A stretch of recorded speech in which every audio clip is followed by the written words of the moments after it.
Hello students, now we are going to deal with Rutherford's atomic model. Rutherford's atomic model के पहले Thompson ने atomic structure को explain करने की कोशिश की. He explained atomic model in 1900. उन्होंने किस प्रकार से एटम का स्ट्रक्चर एक्सप्लेन किया. उन्होंने बताया कि एटम जो होता है it is just like a sphere in which positive charges are uniformly distributed.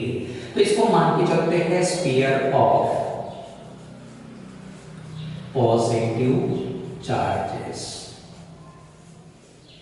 ठीक, फिर इस स्फीयर में कौन डिस्ट्रीब्यूट होकर रहेगा, कौन एम्बेडेड होकर रहेगा, नेगेटिव इलेक्ट्रॉन्स.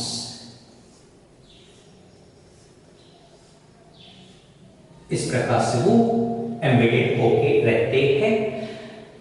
एम्बेडेड होना मतलब फिक्स्ड होना, यहां फिक्स करना, ठीक है ना. तो इस प्रकार से देखिए electrons are embedded in sphere of positive charge. This is similar to the raisins embedded in a pudding. एक दूसरा एग्जांपल मैं देना चाहूंगा वाटरमेलन का. आपने देखा होगा, खाया भी होगा. वाटरमेलन में रेड पार्ट रहता है. This red part is similar to the sphere of positive charge. और जो वाटरमेलन में सीड्स होती है, जो रेड पार्ट में एम्बेडेड होती है, those seeds are similar to the negatively charged electrons here. इसलिए भी इस मॉडल को हम वाटरमेलन मॉडल कहते हैं या थॉमसन्स पुडिंग मॉडल भी कहा जाता है. लेकिन इस मॉडल को बाद में डिस्कार्ड किया गया due to its two drawbacks. पहला ड्रॉबैक कौन सा बताया गया? थॉमसन ने ये तो बताया कि एटम इलेक्ट्रिकली न्यूट्रल होता है, एटम पे कोई चार्ज नहीं होता, लेकिन it could not explain the stability of an atom. Electron और पॉजिटिव चार्ज इनमें कौन सा अट्रैक्शन रहेगा? Not explain by Thomson's model. दूसरा ड्रॉबैक कौन सा? तो इस मॉडल के लिए कोई एक्सपेरिमेंटल एविडेंसेस उस समय नहीं दिए गए थे, इसलिए इस मॉडल को डिस्कार्ड किया गया. And then next model was proposed by Rutherford. ये सबसे पहला मॉडल है जो एटम का स्ट्रक्चर सैटिस्फैक्टरली एक्सप्लेन करता है. अब रुदरफोर्ड ने एक्सपेरिमेंटल सेटअप किस प्रकार से बनाया था देखिए जरा.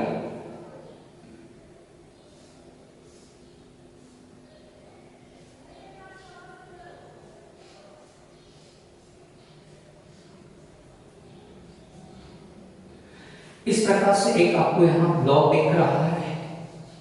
This is the source of alpha particles. Rutherford ने क्या किया? He bombarded stream of alpha particles on the thin sheet of gold. अब ये जो सोर्स दिख रहा है अल्फा पार्टिकल्स का, वो कौन सा हो सकता है? Radioactive material like radium और पोलोनियम. रेडियो एक्टिव मटेरियल क्या है? ऐसा सब्सटेंस जो naturally alpha beta gamma rays को एमिट करता है स्पॉन्टेनियसली अपने आप. Such material called radioactive material. Either radium और polonium was used at that time. Alpha particles क्या है? तो these are positively charge particles जिनका सिंबल रहेगा He2 पॉजिटिव. ठीक है. उसके बाद यहां एक लीड ब्लॉक रखा गया है. This is lead block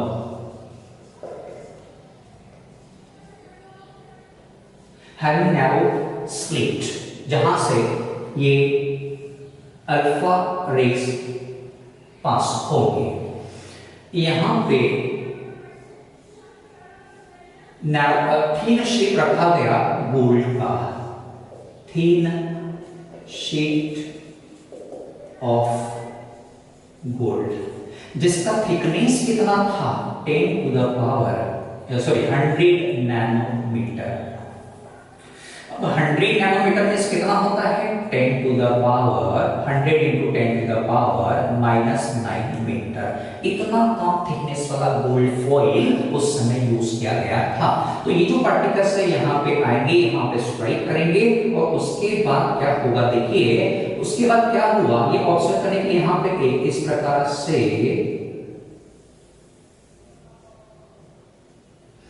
this is the photographic plate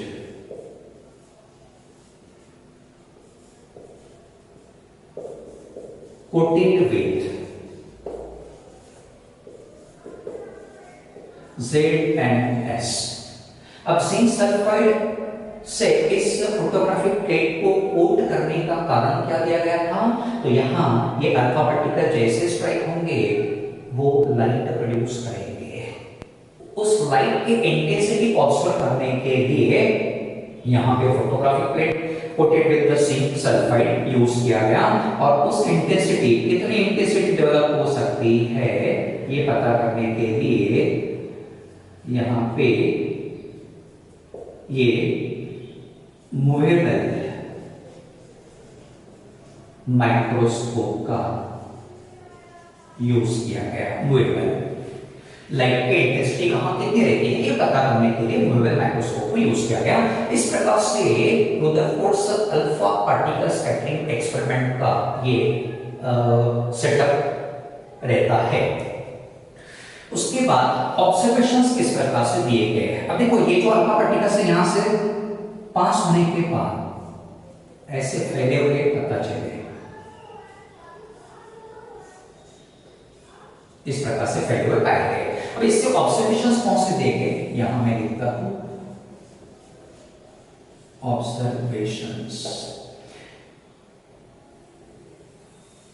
यहां पे हम सिंगल एटम बनाएंगे, एक्सपेंडेड फॉर्म में इस ऑब्जर्वेशन को देखेंगे। यहां पे ये सिंगल एटम हमने बनाया, यहां सेंटर में एक बॉडी रहेगी, यहां पे आपको ऐसे कई प्रकार के एरोस दिखेंगे।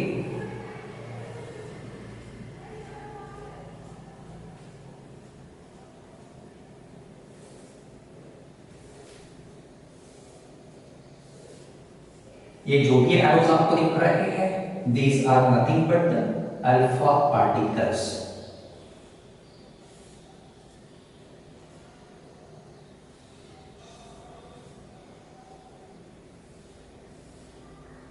ये चले गए और यहां से ऐसे वापस आ गए।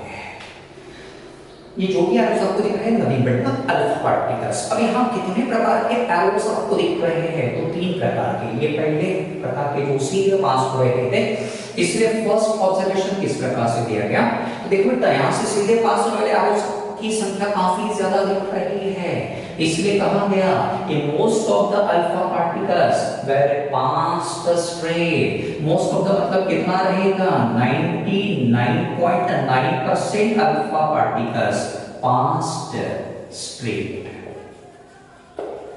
Undeflected without any deflection.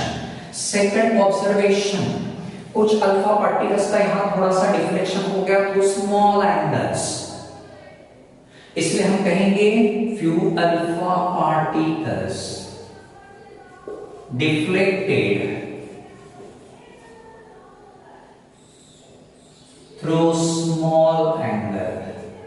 Small angle मतलब लेस देन 90 रहेगा। और थर्ड जो ऑब्जर्वेशन रहेगा जो आपको यहां दिख रहा है, ये अल्फा पार्टिकल यहां से यहां तक चला, फिर से बाउंस बैक, रिफ्लेक्टेड बैक। तो very few alpha particles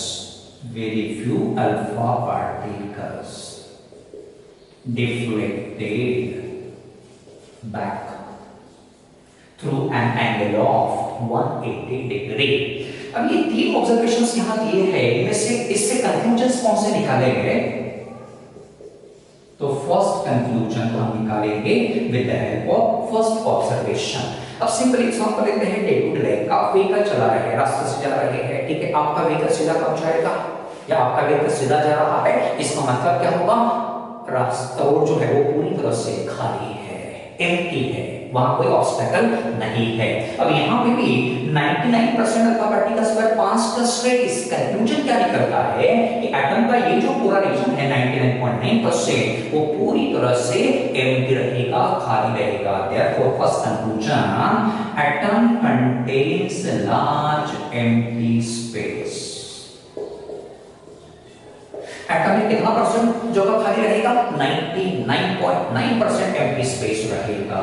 second observation, second conclusion, second observation हम यूज करेंगे, few alpha particles were deflected. अब डिफ्लेक्शन का कारण क्या है देखो जरा। तो ये अल्फा पार्टिकल है, ठीक है, और यहां आने के बाद इनका डिफ्लेक्शन हो गया। यहां ये बॉडी है, मतलब यहां कुछ तो भी रहता होगा, क्या बताया गया? इसी रीजन में डिफ्लेक्शन क्यों हुआ? तो इस रीजन में कोई तो भी बॉडी होगी जिसमें और इस अल्फा पार्टिकल में रिपल्शन होता है, जिसके कारण ये अल्फा पार्टिकल्स का पाथ डिफ्लेक्ट होता है। तो रिमेंबर वेल, यहां डिफ्लेक्शन का रीजन क्या रहेगा? Repulsion between alpha particle and body, जो भी बॉडी होगी, पता नहीं हमें क्या है वो बॉडी, ठीक ना। उसके बाद भी बताया गया कि ये बॉडी पे कौन सा चार्ज रह सकता है। तो हमें पता है alpha particles are the positively charge particles. देखो अल्फा पार्टिकल H2 पॉजिटिव, कौन सा चार्ज रहेगा? Positive charge. और ये बॉडी, इन दोनों में रिपल्शन हो रहा। अब इन दोनों में अगर रिपल्शन हो रहा तो इस बॉडी पे कौन सा चार्ज रहेगा? टेल मी, बताइए जरा, कौन सा चार्ज हो सकता है? आपने पढ़ा है like charges repel each other. तो अगर अल्फा पार्टिकल्स पॉजिटिवली चार्ज है तो इस बॉडी पे भी कौन सा चार्ज रहेगा? पॉजिटिव चार्ज रहेगा। एंड देयरफॉर सेकंड कंक्लूजन कौन सा दिया कि there must be positively charged body within the atom. Third conclusion, अब थर्ड ऑब्जर्वेशन कौन सा दिया था? Very few alpha particles deflected back. अब क्वेश्चन है कि why alpha particles were deflected back. तो देखिए ये अल्फा पार्टिकल्स यहां से यहां तक है और यहां कोई तो भी बॉडी हो सकती है जिसके साथ ये कोलाइड होके इनका पाथ 180 डिग्री से चेंज हो गया, रिवर्ट हो गया। तो ये जो बॉडी है जिसके साथ अल्फा पार्टिकल्स का कोलिजन हुआ था, उस बॉडी का मास खूब ज्यादा रहता है, ऐसा कंक्लूजन दिया गया। अल्फा पार्टिकल का पाथ 180 के एंगल से रिवर्स हो गया था, इसलिए कंक्लूजन दिया गया कि जिस बॉडी के साथ वो टकराए थे उस बॉडी का mass very large as compared to mass of alpha particle. इसलिए थर्ड कंक्लूजन दिया गया कि there must be heavier body in the atom. Number 4. Third observation फिर से हम यूज करेंगे, वेरी फ्यू अल्फा पार्टिकल, मतलब क्या होता? 20,000 में से एक आधा alpha particle was deflected back. 20,000 में से सिर्फ एक ही क्यों डिफ्लेक्ट हुआ था? क्योंकि जिस बॉडी के साथ वो टकराए थे उस बॉडी का volume very very small, by only 1 or 2 out of 20,000, because the body with which these alpha particles were collided occupies very very small volume. इसलिए full conclusion, body occupies very very small volume. अब इस body को क्या नाम दिया देखो जरा। अब ये बॉडी के कैरेक्टरिस्टिक्स याद रखिए। पहला कौन सा है? Positively charge. दूसरा हेवियर। तीसरा वेरी वेरी स्मॉल वॉल्यूम। कहां रहता है? In the centre of atom. Such body was named as nucleus by Rutherford. Therefore the small heavy positively charged body in the center of an atom is known as nucleus. This name was coined by Rutherford, and this is the significance of Rutherford's atomic model. What is the significance? Discovery of nucleus is the significance of this model. Now last conclusion कौन सा दिया? Rutherford ने बताया atom में nucleus तो रहता है, nucleus के सराउंडिंग में इलेक्ट्रॉन्स भी रहते हैं। कहां रहेंगे? Uniformly distributed in space around the nucleus. Electrons कहां रहेंगे? न्यूक्लियस के सराउंडिंग में जो खाली जगह होती है उनमें इलेक्ट्रॉन्स यूनिफॉर्मली डिस्ट्रीब्यूटेड होकर रहते हैं, ऐसा रुदरफोर्ड ने बताया। ऐसा क्यों होगा? क्योंकि ये इलेक्ट्रॉन और ये पॉजिटिव चार्ज दोनों एक दूसरे के चार्जेस को बैलेंस करेंगे ताकि एटम इलेक्ट्रिकली न्यूट्रल रहेगा। देन ये इलेक्ट्रॉन जो रहेंगे यहाँ और ये पॉजिटिव बॉडी, इन दोनों में इलेक्ट्रोस्टैटिक फोर्स ऑफ अट्रैक्शन रहता है, आल्सो एक्सप्लेन बाय रुदरफोर्ड। इस प्रकार से 5 कंक्लूजन्स दिए गए हैं। अब ये जो मॉडल हमें दिखता है, this is similar to solar model. कैसे? सोलर सिस्टम में सेंटर में कौन रहता है? Massive sun. यहां सेंटर में कौन रहेगा? Heavier nucleus. सोलर सिस्टम में सन के साथ अराउंड कौन घूमता है, रिवॉल्व होता है? Lighter planets. यहां कौन रिवॉल्व होंगे? Lighter electrons. इसीलिए इस मॉडल को प्लैनेटरी मॉडल और सोलर मॉडल भी कहा गया है। इसके भी कुछ लिमिटेशंस है, ड्रॉबैक्स हम पढ़ेंगे।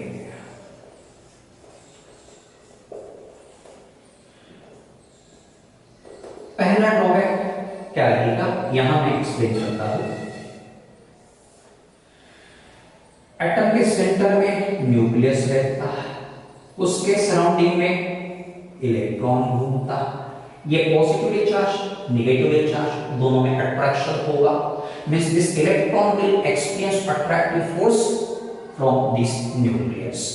जब ये इलेक्ट्रॉन रिवॉल्व होगा under the influence of attractive force, what will happen here? हमारे पास एक थ्योरी है, that theory is known as theory of electromagnetic radiations explained by Maxwell. ये थ्योरी क्या कहती है कि जब भी चार्ज पार्टिकल घूमता है under the influence of attractive force, it emits energy in the form of electromagnetic radiations। कौन से फॉर्म में एनर्जी एमिट करेगा? Electromagnetic radiations. लाइट के फॉर्म में ये एनर्जी एमिट करेगा। अब इसमें एनर्जी एमिट करने के कारण क्या होगा? देखिए, घूमेगा इस प्रकार से और ये घूमते समय क्या होगा? इसका वेलोसिटी चेंज होगा, डायरेक्शन भी चेंज होगा। वेलोसिटी और डायरेक्शन दोनों चेंज होने के कारण क्या कहेंगे कि इलेक्ट्रॉन इज एक्सेलरेटेड अलोंग। अब ये कौन सा पाथ है जो आपको दिख रहा है? This is a spiral path. कौन सा पाथ है ये? Spiral path. तो क्या बताया गया? Electron accelerates along the spiral path, क्योंकि इलेक्ट्रॉन जब घूमता है तो उसकी वेलोसिटी और डायरेक्शन दोनों चेंज होता है। अब इलेक्ट्रॉन स्पाइरल पाथ से घूमते समय एक स्टेज आएगी जब वो इलेक्ट्रॉन न्यूक्लियस में चला जाएगा। इलेक्ट्रॉन न्यूक्लियस में चला गया, एटम का स्ट्रक्चर अनस्टेबल होता है और इसलिए पहला ड्रॉबैक रुदरफोर्ड मॉडल का can not explain stability of main drawback है ऑफ रुदरफोर्ड मॉडल का, it can not explain the stability of an atom, जिसके कारण ही इसे डिस्कार्ड किया गया। दूसरा ड्रॉबैक कौन सा है? अब एटम में इलेक्ट्रॉन्स होते हैं, इन इलेक्ट्रॉन्स का डिस्ट्रीब्यूशन कैसे रहता है? एटम के कौन से रीजन में कितने इलेक्ट्रॉन्स रहेंगे? Not explain by Rutherford. कौन से इलेक्ट्रॉन की एनर्जी कितनी रहेगी? That is also not explain by Rutherford model. therefore second drawback cannot explain the distribution and energies of electrons. Distribution and energy of electrons not explained by Ruderford's